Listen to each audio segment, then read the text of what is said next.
Shang-Chi. Let's go.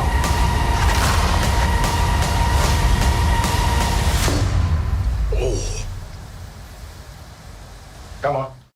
Welcome back, everyone. This is my full Shang-Chi ending and post-credit scene video. There's a whole bunch of Easter eggs, so we'll break it all down. Help set up the future of the Marvel Cinematic Universe and the future of Avengers 5. If you're brand new to the channel, be sure to subscribe to get all the videos. I'll be doing full breakdown videos for the entire movie this weekend too, and a whole bunch of other bonus videos. Careful for spoilers if you have not seen the movie yet, because we will be talking about the ending, everything that happened. So at the end of the movie, Wenwu, the Mandarin, finally realizes that the voice that's been speaking to him through the 10 rings this whole time isn't his dead wife, and Shang-Chi, Michelle Yeoh's character, the sister of Shang-Chi's mother, have been telling him the truth about the Soul Eaters and the extra-dimensional creature that they call the Dweller in Darkness, who is the real main villain of the film. The Dweller in Darkness is actually one of the Fear Lords in Marvel Universe. They're the beings that prey on the fear of others. They're like cosmic beings that eat fear. But in the context of the movie, they just say that it's a creature from a different dimension that came into the dimension of Tao Lao, where her people come from, and started to consume all the souls of their dimension before it would then come to the main MCU dimension and eat everyone's souls there. More on that in a second, but Tao Lao is confirmed to be in a different dimension. That's what happens when they enter it through the waterfall. They're basically crossing through a dimensional portal. Even though this isn't related to the Iron Fist mythology, it's a little bit like the idea of Kunlun, in a different dimension, the capital cities of heaven. The dimension that the Dweller in Darkness comes from is called Everine. He's also one of the elder gods like Chthon and Shumagorath, and in the comics, like in the movie, one of his big tricks was telepathically manipulating people the way he was manipulating Wenwu during the movie, just speaking to him as the voice of his dead wife, trying to trick him and other people into helping it escape. So it had done this many times over the centuries. Many people had become, a voice had been calling to them, promising them lies. It's what lies behind the dragon-scale gate that was erected by the Great Protector. The people of the village in this dimension of Tao Lao are living there to protect the rest of their dimension as well as the main MCU dimension from this threat of the Dweller in Darkness, and they've been doing it for about the past 4,000 years. The reason why he looks a little more like Cthulhu in the comics, like he has the squid head with tentacles, is because Jerry Conway in the comics created him to be Marvel's version of Cthulhu. Obviously, they went with a slightly different direction for the character in the movie.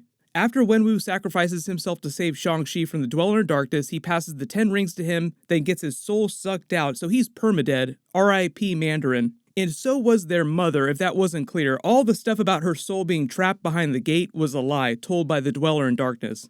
Shang-Chi uses the 10 rings to destroy the Dweller in Darkness using a legit finishing move, like he goes full Dragon Ball, and big Dragon Ball Easter egg, Katie calls it a Kamehameha during the movie. If you're not a big Dragon Ball fan or not a big anime fan, the Kamehameha was like the first big type of energy power-up attack depicted on that franchise, and it was kind of like the precursor to the Super Saiyan power-ups in Dragon Ball Z later. Maybe they'll make more Goku references to him about when he learns to harness the full power of the Great Protector Dragon more in future sequels. And if it wasn't clear, the reason why his energy is yellow like that instead of blue like his father's, because his energy is the same color as the energy his mother gave off when she was using the 10 rings at the beginning of the movie when they were explaining Wenwu, the Mandarin's backstory. She said that her power was a gift from the Great Protector Dragon, and I think it works the same way that Peter Quill's celestial powers work. When he was in proximity to Ego the Living Planet, he could form things around himself, he could give off celestial energy attacks, but when he's not near Ego, he seems more like a normal person.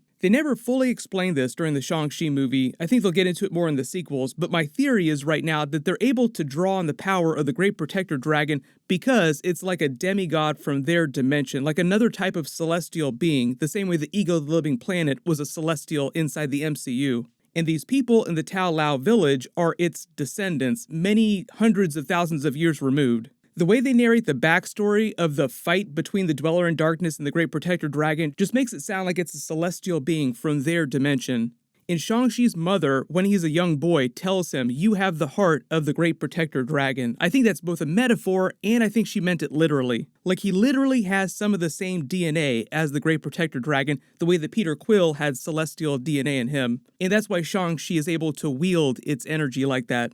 And this also gets into the origin of the 10 rings and how they actually work inside the MCU. More on that in a second too, when we get to the mid-credit scene with Wong, Hulk, and Captain Marvel, because that's basically all about the power of the 10 rings. They seemingly kill the Dweller in Darkness, even though in the comics it was created from the manifestation of people's fears, and you can't kill fear. But in the MCU, I think they just want it to be an extra-dimensional being like Dormammu. And if Doctor Strange got a significant power-up the way he did during What If Episode 4, like if he went full evil Doctor Strange, he could become powerful enough to kill Dormammu. So you can kill beings that are that powerful, you just need more power yourself. They don't completely explain what happens to Trevor at the end of the movie, but I believe they just let him go back to the main MCU dimension on Earth and go free when Shang-Chi, Katie, and his sister went back to San Francisco, although his sister goes back to his father's compound. But then getting to the mid-credits scene, he and Katie are having dinner with their same friends from the beginning of the movie who were giving them a hard time about not living up to their potential, and they're telling their story about the adventure of the movie without missing any beats, like literally telling them everything that happened without lying about it.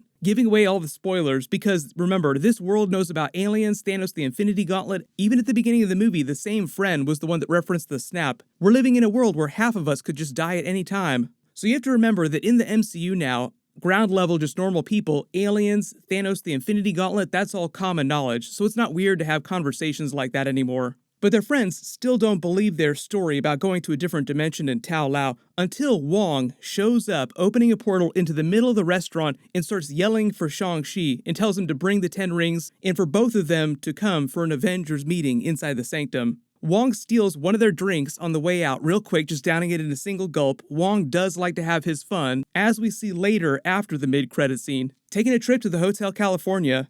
But if it wasn't clear, the room where this meeting is happening with all the books is the library at the Sanctum, which is why I say this scene is happening before the events of the Spider-Man No Way Home trailer, because there's no giant snowdrifts all over the place. Wong is holding an advanced Zoom call meeting with the Hulk, who's completely changed back into Banner from Professor Hulk. His right arm is still in the sling, so it's still all gimpy, permanently damaged it seems, but aside from the Infinity Gauntlet damaged arm, he seems pretty normal and healthy otherwise. Captain Marvel has her same costume from Avengers Endgame, but she's grown her hair out long again since the events of Endgame, so a little bit of time has gone by. They're using the same type of technology that they used during Avengers Endgame for the conference call because Captain Marvel is still in the Kree-Skrull part of the universe. Wong says the reason why he called this Avengers meeting is because when Shang-Chi used the 10 rings to Kamehameha, the Dweller in Darkness, Wong says that everyone in Kamartaj, he, Doctor Strange, all the sorcerers in the main MCU dimension, felt it. And when he says they felt it, he means they sensed it, like sensed some incredible cosmic power was being used. Like sensing when Thanos, the Hulk, or Iron Man were using the Infinity Gauntlet.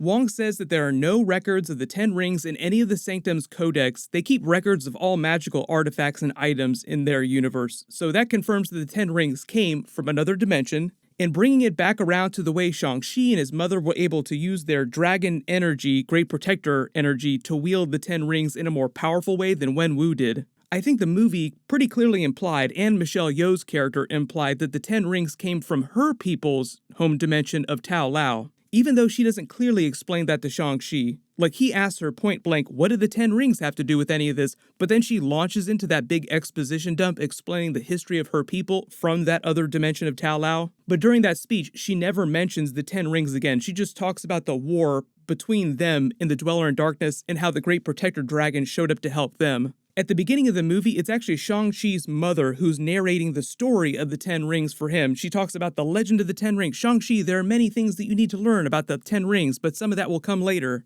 During that, she says the legend of how the Mandarin found the 10 rings changes over time. Some people say that he found them in a crater. Some say that he found them in a cave. Those are just references to the original Iron Man comic book version of the Mandarin and how he found the 10 rings inside the Valley of the Sleeping Dragon. In the comics, the rings themselves were actually just devices to power the McLuhan spaceship, which had crashed, and that's how the rings wound up on planet Earth. In the MCU, they're doing something different with the rings. I'll talk about that more in future videos where I think they're going to take the sequels, because I think they're doing some of the McLuhan stuff from the comics, but just changing it a lot, saying that it's all coming from this different dimension. But then using the Avengers technology to study the rings, the Hulk says that they're basically older than anything that Wong and Doctor Strange's books have records of. Michelle Yeoh's character did say that her people came to the village about 4,000 years ago, and it seems like they live natural lifespans, but are genuinely humanoid with some DNA from the Great Protector celestial being, perhaps. Then they pull a big zoom in enhance on the 10 rings themselves and find out that at the atomic level, they started emitting this signal when Shang-Chi used them to kill the Dweller in Darkness. But they have no idea who the beacon is broadcasting to, only that it's someone super ancient and powerful from the comics listening for that beacon.